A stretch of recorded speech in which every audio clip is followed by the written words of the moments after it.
Hello and welcome. I'm Lorraine Driscoll, and this is Building Better Brains, where each week we explore the root causes of why your child might be having a hard time learning, reading, and behaving, and what solutions are available that reach way beyond the limitations of medication, IEPs, and endless tutoring. Today's episode is all about your child's baby brain and how it might be affecting your child's learning ability and their behavior. Chances are, if a child is impulsive, unable to sit still, has poor motor skills, or has difficulty learning, the diagnosis will be ADHD or a learning disability. And I'm not saying that this diagnosis is incorrect or isn't real, but the question is, what is underneath the behaviors or symptoms or limitations that are creating or contributing to that diagnosis? What is the root cause? What is causing weak auditory processing in your child or poor fine motor skills? Why do they have weak visual processing that is affecting their ability to read fluently? Well, child development researchers have found that many children are misdiagnosed with ADHD, learning disabilities, and sensory processing disorder simply because they struggle with attention, impulsivity, or have difficulty difficulty learning, when in fact retained primitive reflexes are the real culprit. So even when there is a true diagnosis of ADHD or LD, all the signs are there. Retained primitive reflexes can also be one of the major contributing factors in these diagnoses. And what research has discovered is that children with learning disabilities like dyslexia, the most common learning disability that's kind of diagnosed, many of these kids have several retained primitive reflexes.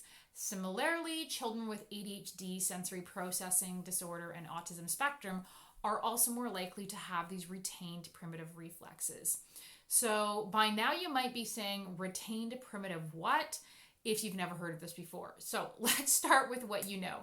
Reflexes are automatic, unconscious reactions. If something comes close to your eyes, you blink without thinking. Primitive reflexes are different in that they exist mostly in the first year of life and contribute to your baby's survival and enables your baby's development to occur. So for example, if you stroke your baby's cheek, it will kind of turn its head to nurse or to feed. If you place your finger around your baby's hands, right, it will automatically wrap its fingers around your finger without being taught. It automatically happens. And these reflexes originate in the brainstem and they trigger muscle movement, which is crucial for brain development because they result in the creation of new neurons in the higher brain levels in the cortex. You may even, remember your pediatrician testing your child when they were babies to make sure those reflexes were present. Unfortunately, doctors are not trained to test to make sure that they integrate. So specialists in child development found that muscle movement, the large postural muscles in particular, promotes the growth and development of complex brain development that is required for effective learning, reading, focus, emotional self-regulation, and socialization, all the things that makes kids, good and great, do well in school and in life. So when an infant is learning to crawl and lifts their head and plans their next move and moves their hands and then their legs, they're stimulating neurological development of their brain. These are really complex movements if you've never done them before. If it seems hard to believe that muscle tone can have such an impact on brain development, if this seems kind of far-fetched, consider this. Retained primitive reflexes reemerged among brain-injured individuals who lost muscle control of the brain-injured areas that were connected to specific muscles. So once they improved their motor control, their muscle tone, and regained movement, those reflexes once again integrated and their cognitive abilities improved as well. So as you can see, muscle movement results in the creation of new neurons and connections between existing ones. So as a baby's interaction with its environment and its movements become more complex, their reflexes should integrate so that higher order brain levels can develop.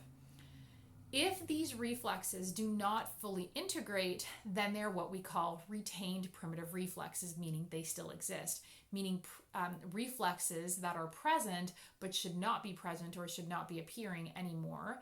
And these are likely interfering with higher level processes. So if you think of this as a glitch in your computer that is preventing your computer from working properly because something keeps kind of interrupting it. So a primitive reflex also impacts the subsequent integration of other primitive reflexes, which is why children with learning disabilities and ADHD often have more than one retained primitive reflex. The thing is that when proper development occurs, primitive reflexes do not just go away permanently, right? They continue to exist in the brainstem, where they are inhibited through complex movement, muscle tone, and the development of higher cognitive processes. And these retained reflexes can impact proper visual, sensory, and auditory processing, as well as fine and gross motor skills, which we often see as being weak in children with dyspraxia and dysgraphia.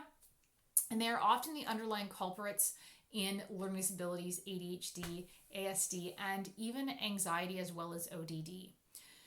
So an underdeveloped central nervous system is the result when primitive reflexes are retained, and that is not a good thing.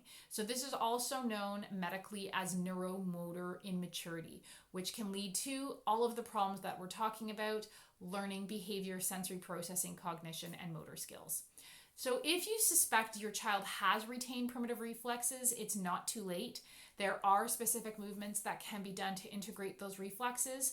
In my next article, I will outline, or my next video, I should say, I will outline the signs of retained primitive reflexes and how they can be integrated so you can improve your child's ability to learn, focus, and behave. So if you want to learn more about how you can help your child move beyond the limitations of whatever it is they're struggling with, whether it is learning or focus or self-regulation, then hop onto my webpage and take my free quiz, or set up a free 20-minute Better Brain breakthrough session.